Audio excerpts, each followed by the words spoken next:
So I still have not figured out who is doing all the downloading. Apparently someone downloaded 26 times in the last couple of days. Still no likes, still no following. And I'm not particularly perturbed, per se. I don't know. My last podcast, I talked about ugliness of people who do evil things to people with disabilities. And the truth is, there's this ugliness all across the board of people who do wicked things. And there are organizations that are meant to keep those things in check, but it doesn't always happen. Not on the time schedule that we want.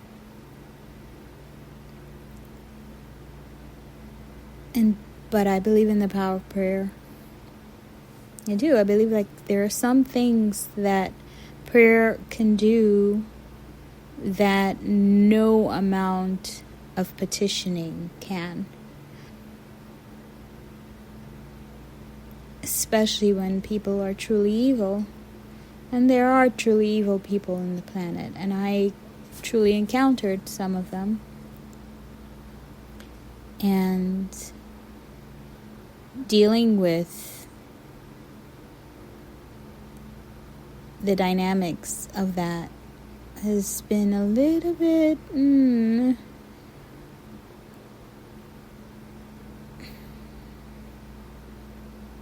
But I'm the person who I will always believe that things are for a reason,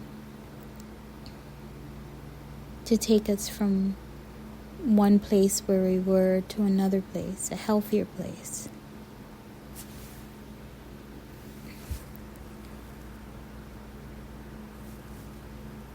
I believe that.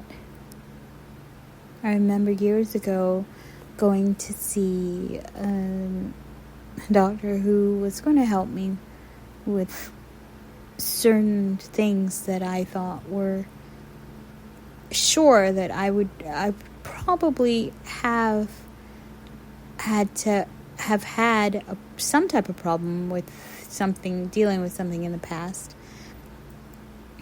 And he assessed me and said, your life history gave you great coping skills. And I said, I wasn't my life history only, because I can't claim to be perfect. I told him, and I said, but it was my faith. The faith that actually chased me down when I rejected it. Honestly, I am absolutely convinced that we were not just randomly placed, randomly ended up here through some cosmic mistake. No, I believe there's order and there's design. And even in my own health situation, I believe that there's order and design in the processing of it, in the way I deal with it, and in my hope about just healing. Do I think it can come through medication? Well, if somebody designs the right one.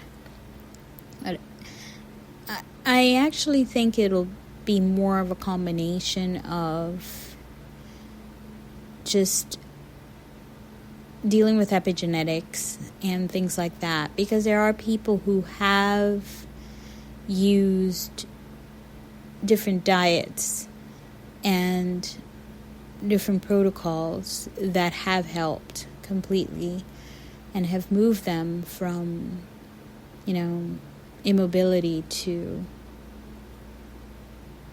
it's just a place of normalcy, at least as far as the world can see. What I do? What do I do in the interim?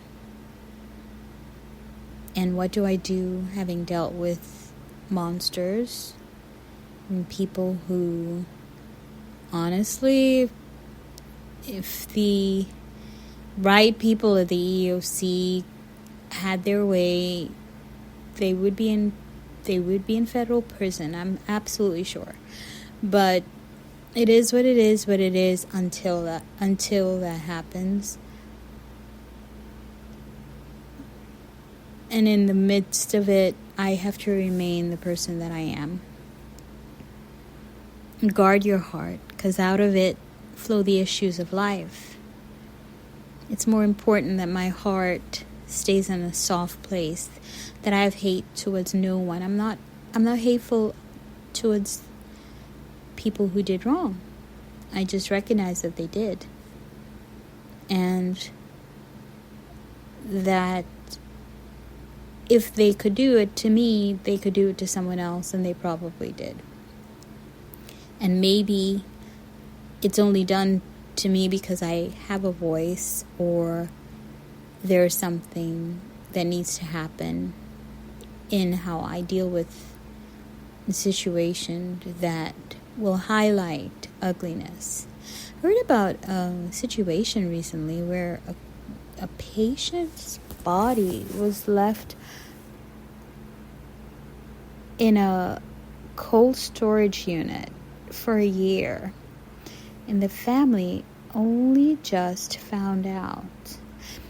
And that's an interesting story, because it just goes to show that there are wicked actors out there.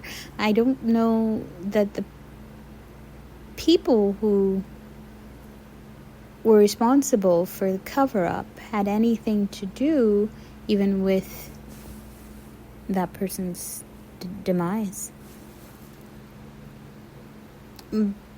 But there had to have been wicked actors that dealt with the cover-up,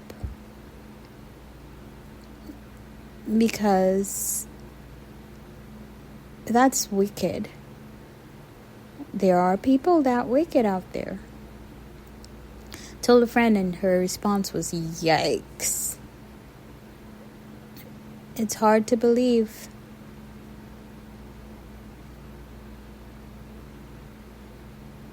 Well, whoever's listening, I wish you the best. I hope you're not one of the wicked people.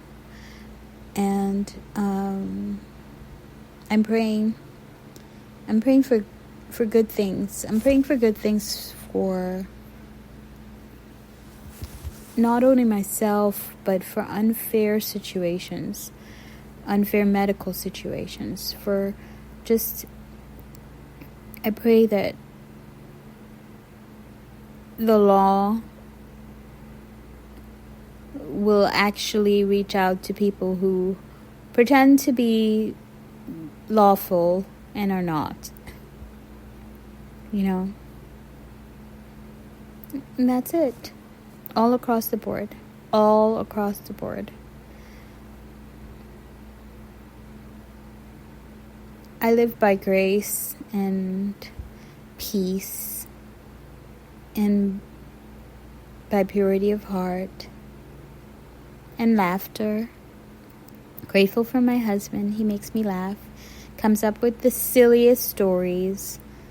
That one episode that we did where he's talking about being locked in a trunk. No such thing ever happened, but he thinks that silliest things are funny, and they do make me laugh. And I think that's part of what's most important. Laughter. In the midst of anything that you're dealing with, laughter is still the best medicine.